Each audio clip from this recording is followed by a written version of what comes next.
مزید ودی اور منو کو موضوع بحث بناؤں گا۔ منی جسے ہم سیمن کہتے ہیں، جسم کے مختلف حصوں میں گلینڈز میں تیار ہوتی ہے، پھر اکٹھی پینس کے راستے ایک ہی وقت میں ڈسچارج ہو جاتی ہے۔ جن جگہوں پر منی سیمن پیدا ہوتی ہے اس کی مختصر تفصیل یہ ہے: number 1 testes, number 2 prostate gland, number 3 pituitary glands جو ہارمونز بناتی ہے اور وہاں سے ہارمونز بھی خارج کرتی ہیں، نمبر 4 کوپلس گلینڈ، اس کے ساتھ سیمینل ویسلز ہیں۔ اس کی تفصیل پھر کسی پروگرام میں انشاءاللہ میں بتاؤں گا۔ اس کے ساتھ ایک اور نظام کو سمجھ لیں۔ میں یہ ساری گفتگو اس لیے کر رہا ہوں، چھوٹی چھوٹی باتیں کر رہا ہوں، تاکہ وہ لوگ جن کے سپرم کم ہیں، جن کے سپرم مردہ ہے، جن کے سپرم جسمانی ساخت ٹھیک نہیں ہے یا جن کے سپرم بہت سلو موومنٹ کر رہے ہیں، تو تھوڑی سی ان چیزوں کی اہمیت کو ذرا سامنے رکھیے گا، بہت ساری چیزیں انشاءاللہ آپ کو سمجھ آ جائیں گی۔ تو یہاں پر ایک بہت بریک نقطہ سمجھانا چاہتا ہوں، تو انشاءاللہ بہت ساری چیزیں آپ کو سمجھ آئیں گی کہ ایک مرد جب انٹرکورس کرتا ہے تو جس جگہ پر وہ سپرم پاس کرتا ہے وجائنل کے اندر، تو وہاں سے ایکس تک کا جو سفر ہوتا ہے وہ تقریباً، اگر ہم سپرم کی جسمانی ساخت کو اگر ہم سامنے رکھتے ہیں تو یہاں سے وہاں تک تقریباً 25 کلومیٹر کا سفر بنتا ہے۔ اگر ہم ایک خشخاش کے دانے کو 1000 پر تقسیم کریں تو ایک سپرم کا سائز نکل آتا ہے۔ تو یہ وجائنا سے اور ایکس تک کا جو سفر ہوتا ہے یہ 25 کلومیٹر سفر ہوتا ہے۔ تو اتنی چیز کو اس انداز میں سمجھیں کہ ایک انسان ہے جس نے مسلسل 25 کلومیٹر تیز بھاگنا ہے، پیدل نہیں چلنا، تو مسلسل اس نے 25 کلومیٹر بھاگنا ہے، تو اندازہ کریں کہ کتنی طاقت، کتنا سٹیمنا اس کو چاہیے ہوتا ہے۔ یہی کام سپرم کے حوالے سے ہے کہ اس نے 25 کلومیٹر تیز بھاگنا ہوتا ہے، اور بہت کم سپرم ایکس کے پاس پہنچنے میں، مطلب ایکس کے پاس پہنچتے بہت کم سپرم رہ جاتے ہیں۔ پھر قدرت نے ایکس کے اندر بھی ایک نظام رکھا ہے، اور وہ یہ ہے کہ دنیا کے اندر جو سکین کا جو نظام ہے یہ سائنسدانوں نے ایکس کے نظام سے ہی اپنا لیا ہے، اس سے ہی یہ ماخذ ہے۔ اس کا مطلب یہ ہے کہ جس وقت سپرم ایکس کے گرد چکر لگا رہا ہوتا ہے تو ایکس کے اندر جو نظام موجود ہے وہ ایک ایک سپرم کو سکین کر رہا ہوتا ہے، اس کی پوری فزیک کو، اس کے اندر پورے نظام کو سکین کر رہا ہوتا ہے، اور ایک ایک سپرم کو وہ ایک نام دے رہا ہوتا ہے۔ اب جس وقت جتنے بھی 5 سپرم ہے، 10 سپرم ہے، 15 سپرم، 20 سپرم ہے جو ایکس تک پہنچنے میں کامیاب ہو جاتے ہیں، تو ایکس اس کو مانیٹر کر رہا ہوتا ہے، اس کو سکین کر رہا ہوتا ہے، تو ایک ایک سپرم کو وہ ایک نمبر دیتا ہے۔ جو سب سے صحت مند سپرم ہوتا ہے تو اس کو وہ ایک سگنل بتاتا ہے کہ تم نے انجیکٹ کرنا ہے، میرے اندر داخل ہونا۔ تو یہ ایک نظام ہے۔ یہ مختصراً میں نے اس پر تھوڑی سی وضاحت کر دی ہے، صرف اس چیز کو سمجھانے کے لیے کہ سپرم کو صحت کے حوالے سے، طاقت کے حوالے سے، فزیک کے حوالے سے کتنا مضبوط ہونا چاہیے۔ تو انشاءاللہ جتنا اچھا وہ ہوگا طاقت کے حوالے سے، موومنٹ کے حوالے سے، پریگنینسی کے اتنی ہی زیادہ چانسز ہیں۔ تو یہ میں نے مختصر عرض کر دی۔ انشاءاللہ پھر کسی موقع پر اس پورے نظام کو انشاءاللہ موضوع بحث بناؤں گا، جس میں اس پوری تفصیل عرض کروں گا۔ پروگرام کچھ میرا لینتھی ہو گیا، اس کے لیے معذرت خواہ ہوں۔ سپرم پیدا کرنے والے وہ تمام اعضاء جو اس سے پہلے میں ذکر کر چکا ہوں، بشمول اس میں پورا ہارمونز کا نظام ہے، اس کے کسی ایک نظام یا کسی 2 نظام کے اندر خرابی سے سپرم کے اندر کوئی نہ کوئی پرابلم سامنے آ جاتی ہے۔ اگر ان نظام میں جس میں سپرم پیدا ہوتے ہیں اور وہ تمام نظام جو سپرم پیدا کرنے میں حصہ لیتے ہیں، ان میں کسی ایک نظام میں اگر خرابی شدت کے ساتھ آ جائے تو پھر سپرم بننے کا عمل رک جاتا ہے، یا پھر سپرم بنتے ہی نہیں۔ اس مرض کو ہم میڈیکل میں ایزوسپرمیا کہتے ہیں۔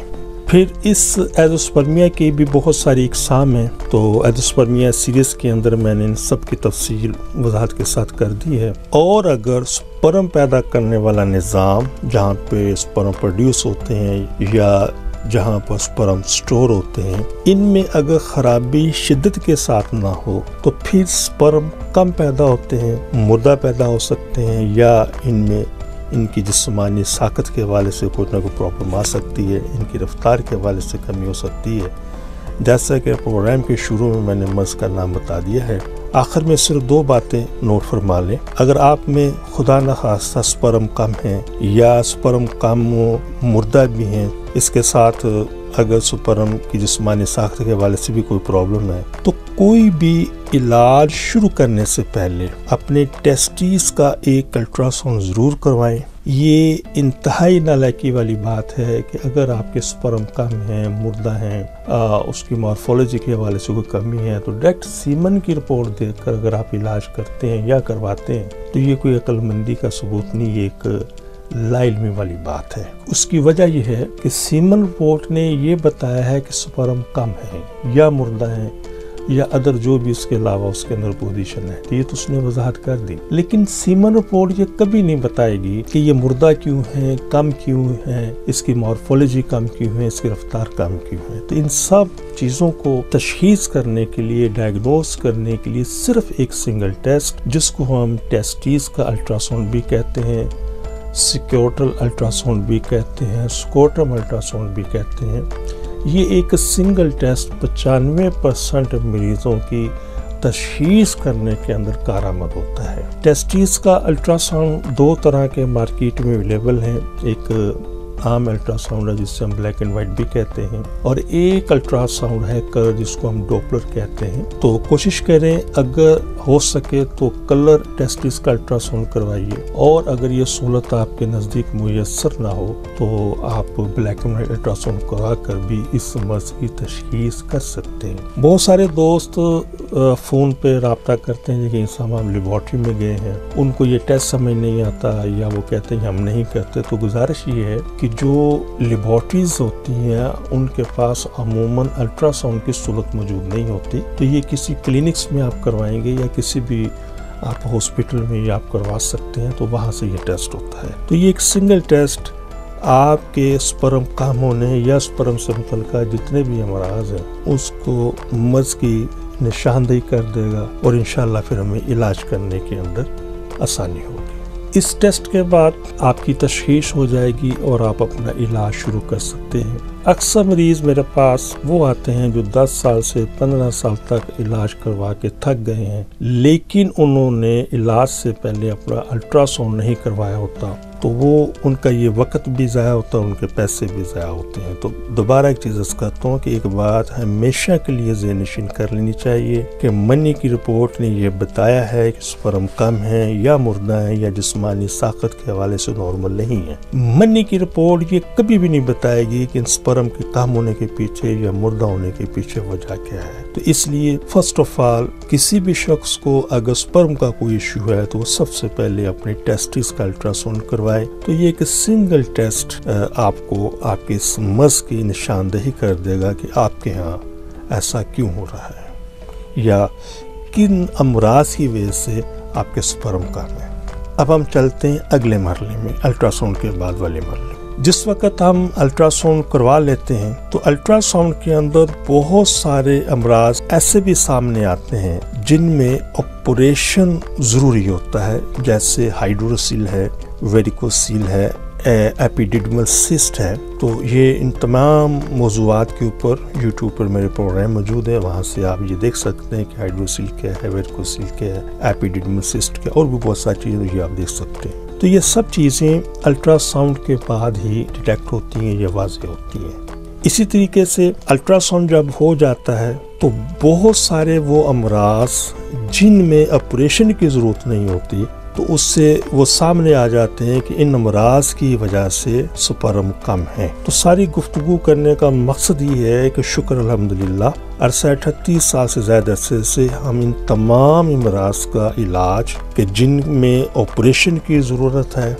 ان کا علاج، جیسے ویریکوسیل ہے، ہائیڈروسیل ہے، ایپیڈیڈمل سسٹ ہے، شکر الحمدللہ ہم بغیر آپریشن کے ان کا کامیاب علاج کر رہے ہیں۔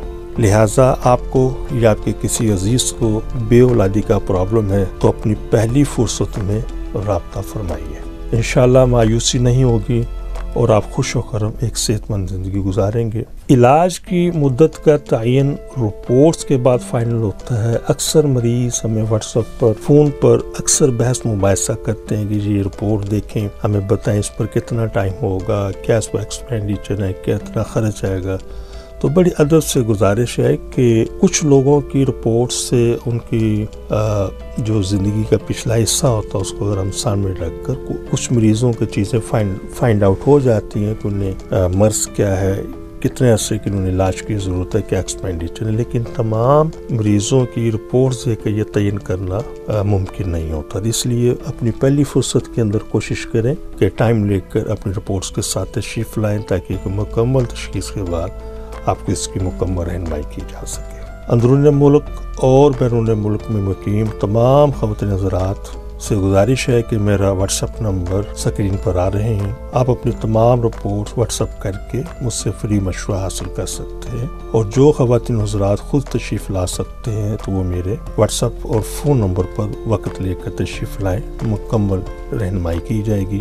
آپ میرے لاہور ہیڈ آفس میں روزانہ ملاقات کر سکتے ہیں۔ اس کے علاوہ آپ راولپنڈی، ملتان، سیالکوٹ، فیصل آباد، سرگودا، حیدرآباد اور کراچی میں بھی وقت لے کر ملاقات کر سکتے ہیں۔ ان میں سے ہم نے کچھ شہروں کے اندر اپنے وزٹ سٹارٹ کر دیے ہیں، اور باقی ماندہ جو سٹی انشاءاللہ ان میں بھی ان قریب ہم بہت جلد انشاءاللہ اپنے وزٹ سٹارٹ کر دیں گے، اور اس کی انشاءاللہ ہم پوری تشہیر بھی کر دیں گے۔ تو مزید کسی بھی رہنمائی کے لیے آپ مجھ سے ڈائریکٹ میرے فون نمبر اور واٹس ایپ پر رابطہ کر سکتے ہیں۔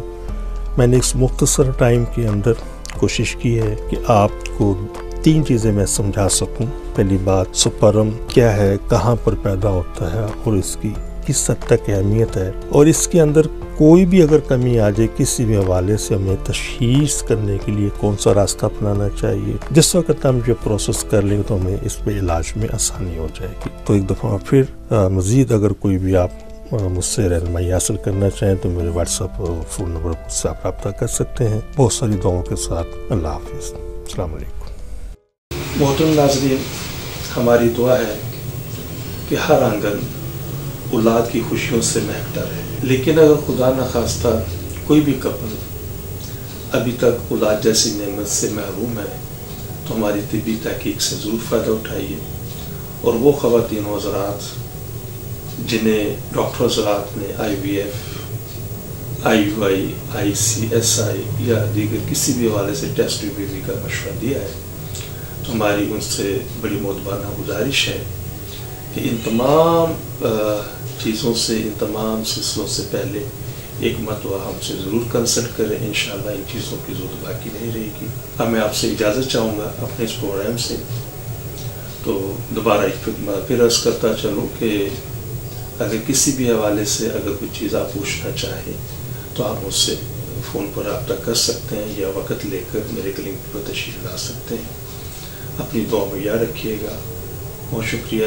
السلام علیکم ورحمۃ اللہ وبرکاتہ۔ پاکستان زندہ باد۔ آپ سے گزارش ہے کہ ہمارے اس پروگرام کو سبسکرائب کریں، لائک کریں، شیئر کریں، تاکہ ہماری آنے والی تمام ویڈیوز آپ تک آسانی سے پہنچ سکیں۔